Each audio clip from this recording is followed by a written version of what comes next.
Hi mga moms! Nagkayakagan kaming family na pumunta sa Kinabuhayan dahil sa init ng panahon. Isinama namin si Recess before his operation. Gusto ko kasi makagala muna siya. Nakarating na kami sa Kinabuhayan, yan, ang saya-saya niya oh. NJ lang bebe, tingnan natin kung makakalangoy ka mamaya.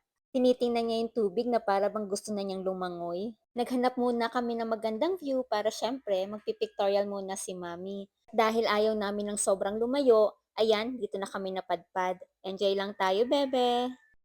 Please. Ganda ng buhok mo. Kaya? Sige na.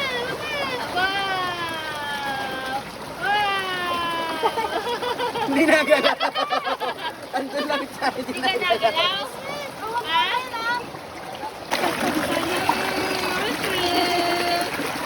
Mami, ang pangit pa.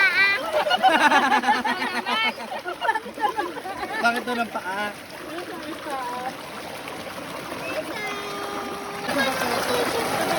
Langoy na langoy. Langoy, si Reset. Langoy, dali. Ang cute. Buti hindi siya nausad.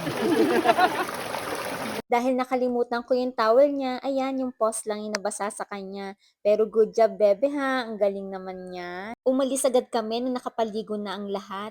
Ang sarap sa pakiramdam, di ba, Riz? Until next time, Kinabuhayan!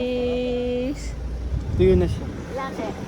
Sa may tayo ay